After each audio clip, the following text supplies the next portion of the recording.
I'm Pooja Gangwar. I'm PhD in Biotechnology from Jivaji University. I have worked at Defense Research and Development Establishment on a very challenging project, the application of which you can see as BioToilet installed in Indian Railway today. In addition, I also worked in agricultural technology on growth promoting microorganisms.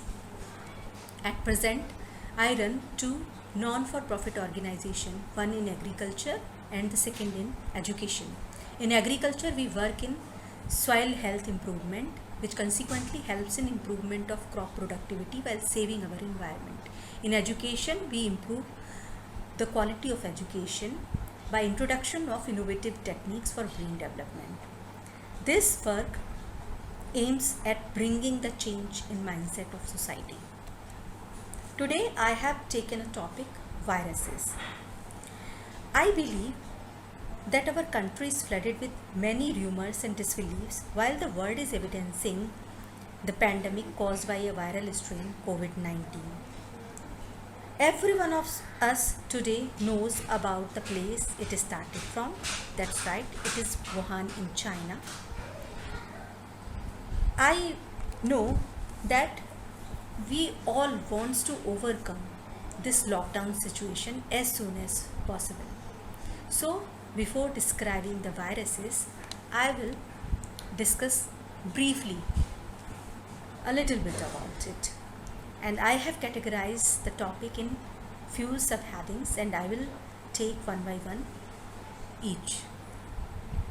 Anton von Leeuwenhoek in 1676 first time observed the existence of microorganisms which were visible only under microscope. He earned the title of microbiology for his work. Louis Pasteur in 19th century, he was the French scientist. He led the foundation of microbiology.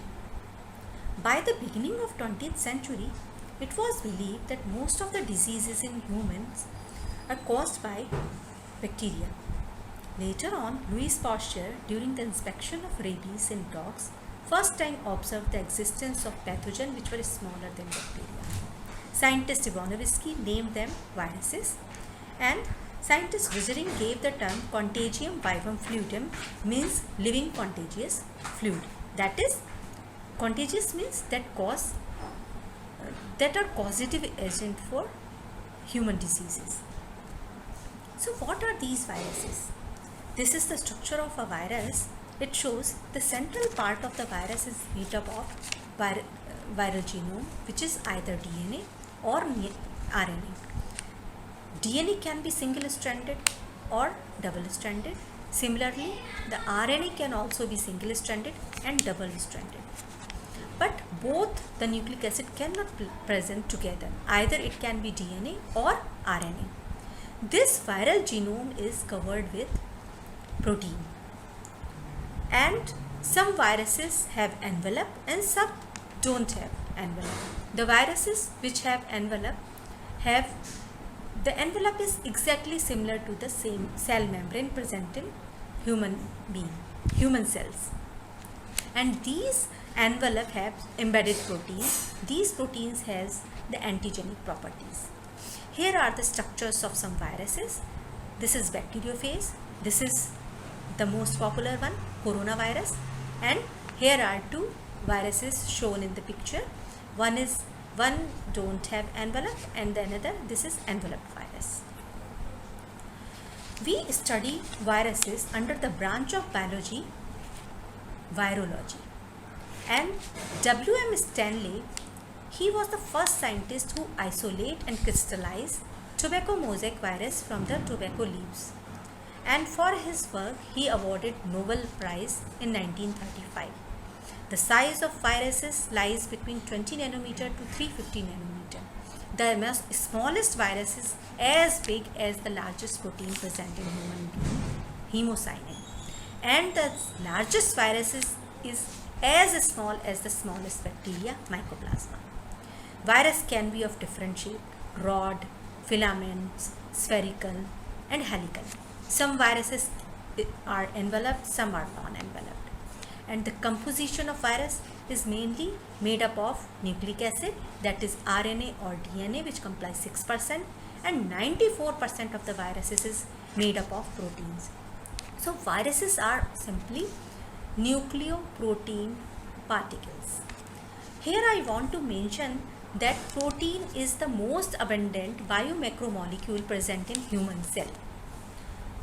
And all the cell structure is made up of protein, and most of the biological processes are controlled by proteins in the form of enzymes. And these proteins are formed under the command of genome, that is DNA and RNA. Viruses also has the same composition of these most abundant particles, that is protein and nucleic acid, but they are non-living because they lack protoplasm. So viruses are non-living outside the host cell, and they are, as soon as they enter into the host, they are living. Scientists kept viruses in between living and non-living particles.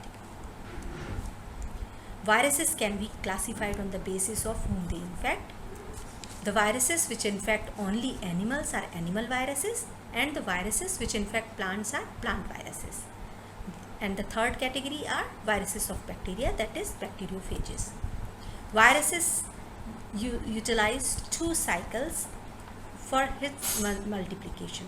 The first one is lysogenic and the later one is lytic cycle. Lysogenic cycle is non-harmful, but it can be converted into a lytic cycle by certain inductions like UV radiations. Here is in this picture it's shown lysogenic life cycle of a bacteriophage, lambda phage.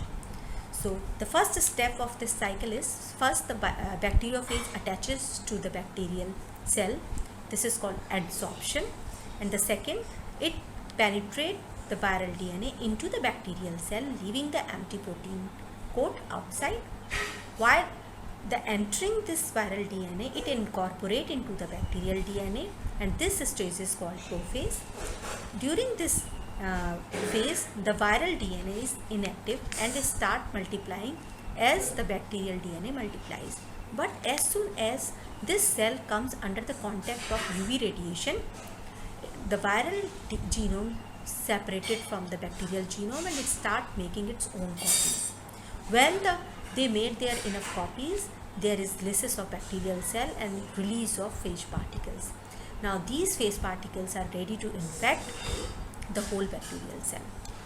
Here is the lytic cycle. The first stage is attachment, and second is penetration of DNA, viral DNA into the cell. Third is biosynthesis of viral particles. Fourth is assembly of these particles into a viruses, and then release after lysis of this cell. So here I want to mention that if the genome is DNA, the virus replicate inside the cytoplasm, inside the nucleus. But if the genome is RNA, it multiply in cytoplasm only. And one more thing I want to mention here, that for completion of this cycle in bacterial cell, it takes 15 to 20 minutes, while in human being it takes 15 to 20 hours. Here are few terms which I want to discuss, which generally used for spread of diseases. These are sporadic. Sporadic means the disease which occurs occasionally. For example, yellow fever. And endemic. Endemic means the disease which is localized in a small area. For example, rabies. Epidemic is the disease which is localized in large area. For example, measles. And the pandemic is worldwide. For example, flu and COVID-19. That is coronavirus. Here you can see it's right that viruses are not harmful. They are very useful in today's world. So what are the uses? Few of the viral uses I am discussing here. That is gene therapy. We are using viruses in gene therapy. We are using viruses in making vaccine. We are using viruses as antibacterial agent. And if you want to understand the cell metabolic processes, we are using viruses. We are using viruses as protein expression system in mammalian, plant and insect cells.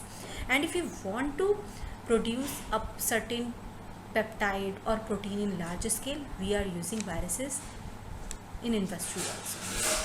Thank you. Hope you like this small piece of information.